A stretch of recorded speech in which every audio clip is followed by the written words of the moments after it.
Suddenly, I've been plunged into darkness. Alone. It feels strange. As if something has grabbed hold of me. Is Toray now powerful enough to interfere with space itself? Look at you, standing so still in total silence.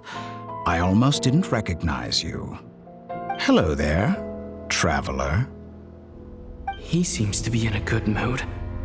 Wait, what's that behind him? Ah, so you noticed. This is the completed trilune. 2 primordial moon marrows and 1 artificial specimen. You are wary of it. Good. Maintain that reverence. You performed well in that recent battle. Brave and reckless as always. Courage is the sign of a true hero, and impulsiveness is the hallmark of those who strive to advance. I say this not to belittle you. Most creatures are far more timid by comparison.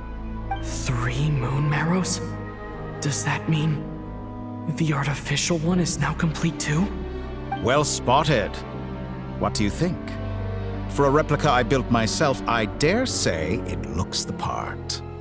Toray, are you planting illusions in my mind? I have no interest in fooling your eyes. On the contrary, I hope to show you the true essence of all that you see before you. Is this not a beautiful city? People live in peace and find joy in their work. The streets are safe. People can even leave their doors unlocked at night. You might say it is the Elysium everyone dreams of. All available data indicates your values and worldview conform with the mainstream. This kind of society should be quite to your taste. False beauty is deceitful. Lies are to no one's taste. I wonder, is it your moral standards that are too high? Or your expectations of reality? Answer me this. If someone existed in a sweet dream from the moment they were born, a dream in which they never once felt pain, which do you think they would consider superior? The dream or the reality? That's pure sophistry. It has nothing to do with your actions. As I suspected.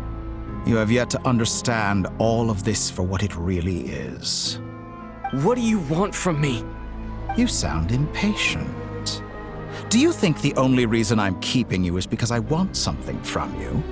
If it's not, then why haven't you killed me yet? No one can stop you if you're as powerful as a god. I'm delighted you recognize that fact. I believe we last squared off in Sumeru. Ah, the memories. How time flies. You and I have both grown. I'm not surprised that Arlecchino and Sandrone worked with you. You've always a way of slowly but surely ingratiating yourself with all levels of society. People laud you as a hero, but I suspect there's more to it than that. Oh, but to be clear, I don't say that to flatter you. Do you always give your opponent an appraisal before you deal the final blow? Call it a long-time habit. I'm a researcher, and one of my duties is to give an objective assessment of my subjects. But you misunderstand. We are not opponents. Not at this moment. I just want to talk. Think back to Tartaglia, Arlecchino, Capitano, Colombina, and now even Sandrone.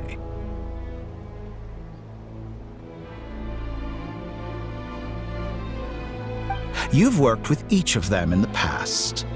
I believe you can work with me as well. What makes you so sure? Well, why not?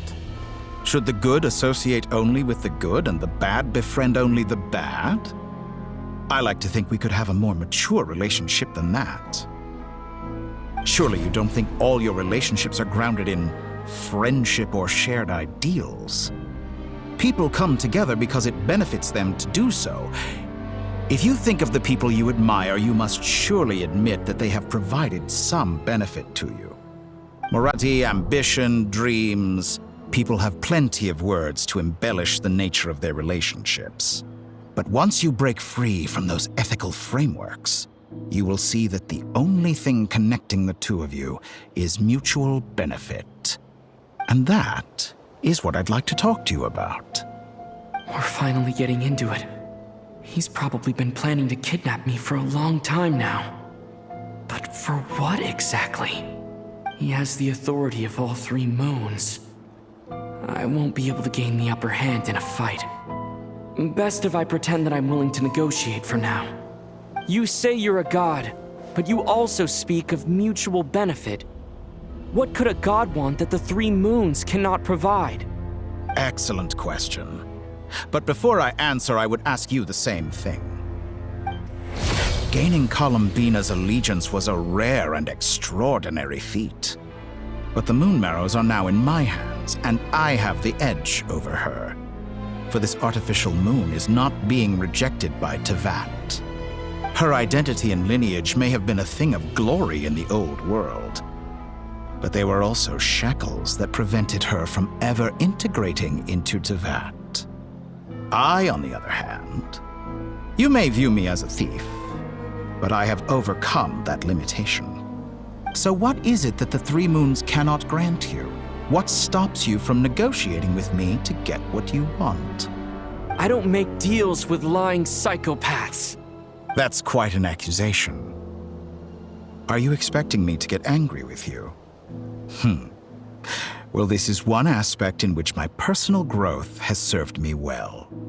In the past, my less mature self might have been disappointed, perhaps even angry, over a small setback like this. Like when you and Lesser Lord Kusanali joined forces to oppose me, for example. But things are different now. Just as the rich do not quibble with the poor, I no longer find myself perturbed by these trivial affairs. Human relationships end with conflicts of emotions and interests.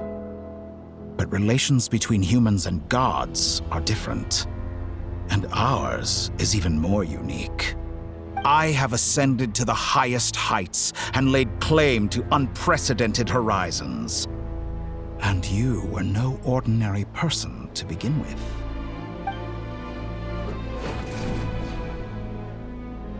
Allow me to show you the world, Descender.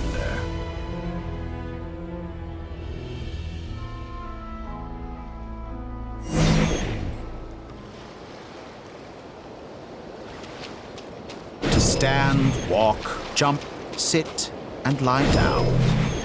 These are the most common of behaviors.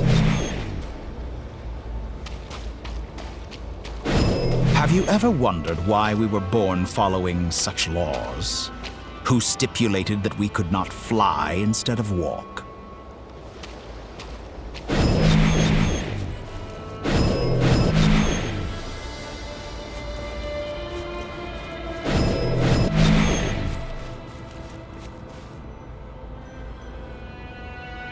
Someone of your talent and experience must surely know of the 4 great rulers who serve the heavenly principles. They govern life, death, time, and space. One wounded by a blade will die from blood loss or infection, and one who falls into a lake will drown in agony. The elderly wallow in solitude, and the solitary age faster. Eventually, new life is born, only to embark on the same path of suffering. These 4 divisions anchor the world and shackle those who live in it. But they themselves transcend its boundaries, squandering the power bestowed by the heavens. All who live yearn for equality, but unless the gods prostrate themselves and profess that they are mere servants of the living, equality can never exist. Who makes the rules we must live by? Who has the right to restrict us? The limits of the body can be rejected.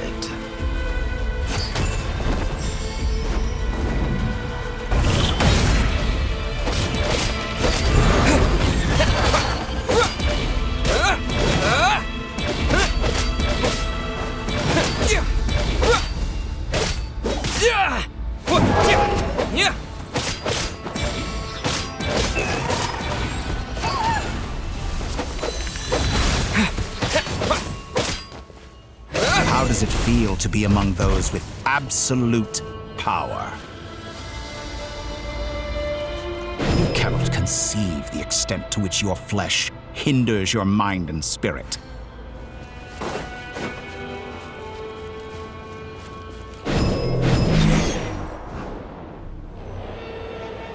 Only by discarding our useless, primitive eyes can we perceive a new world. How narrow-minded we all were in the past. Why should the final answer of the world not be the power that predates those of life, death, time, and space? The power of the Trilune. Through it, I have glimpsed new experimental possibilities. Nature suppressed, authority exiled, souls controlled.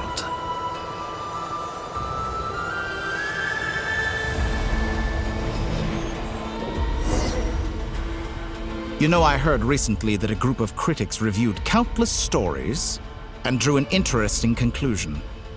They found that it is more often than not the villains who strive tirelessly to push the boundaries of progress. In fact, long before this, someone voiced a similar idea in an academia editorial. I felt a great affinity with this perspective. I have never been afraid to step up and play the role of the villain. Fanatics are trampled down for their transgressions, and those who transcend are rebuked for their audacity. And so, the majority of creatures are too timid to follow my lead. But all sacrifices made during my experiments have been worthwhile, as you can now see. I can offer you something new, something unique, precisely because I am a villain. Think about it. We are eternally bound through mutual interest. Can you truly say you would never turn to malice if it could give you the life you dream of? After all, what value do perfection and purity really have? They are fragile and feeble things, utterly tedious. I say, better to be governed by a flawed humanity than a gnosis. The true seeker of knowledge is the villain who undergoes countless tribulations in pursuit of their goal. I'm sure many people have told you that you're different. Because I'm a descender? Exactly. Very clever. But what does that got to do with you? I do not conceal my wicked deeds, my selfish desires, or my greed. A true researcher must act as I do if they are to understand and speak of the truth. And yet, a knowledge seeker like myself will inevitably grow tired of studying Tevat beyond a point. You have traveled to all corners of the world and met many people. Along the way, there have been moments when you were misunderstood or even became a wanted criminal. And all the while, you have spent your days doing some of the most mundane jobs in the world. You fight and toil, claim minuscule rewards from my friend Pantalone, then you fight some more, winning some battles and losing others as your search goes on. And this cycle continues, with no end in sight. Surely you must sometimes grow weary of being stuck in this same loop day after day. We're completely different. I embrace everything that life throws at me. I am engaged in every step of my journey. How does that make us different? I too embrace what life brings, researching everything that interests me. Think of all the novel things I've managed to create, like the artificial moon marrow. Don't you see? As unique a specimen as she was, even Columbina is not irreplaceable. Take that back! She's gone because of your actions! I didn't say that to anger you. Though admittedly, I don't see what there is to be angry about. Anything Columbina could do for you, I can do better. I know what your ultimate goal is. You wish to walk the path your sister walked, and seek answers from her at the end of that journey, don't you? Someone like you could never understand what it feels like to care about another person the way I care about her. Perhaps not, but that doesn't mean I can't help. I could find your sister right now, bring her before you, and make her give you the answers you seek. Don't be so presumptuous. You'll never begin to understand the situation between us. Oh, no. This is no presumption. I'm only offering what I know is possible with the power of the Trilune. But it seems like you would sooner continue with your journey through this world. Why? Do you truly desire this journey? Or is it simply a necessary process from which you cannot escape? Think of all the time and energy you have spent, everything you've had to endure just to make it this far. Is this really what you want? Or has your hand been forced by the promise of that final answer? Yes, you have made many friends. But do they ever spare a thought for the void in your heart and what it yearns for? What you want is not friends. It is family. But do they know this? I, on the other hand, am far more considerate. Join my experiment, and in return, I will bring your meaningless journey and all its struggles to an end.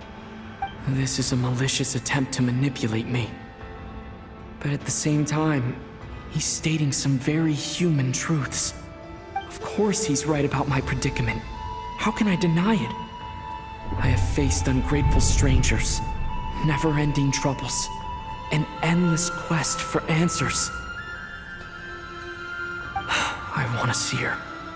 After everything I've been through, words can't describe how much I miss her. How much I want to be reunited with her, wherever you are right now. Do you miss me too?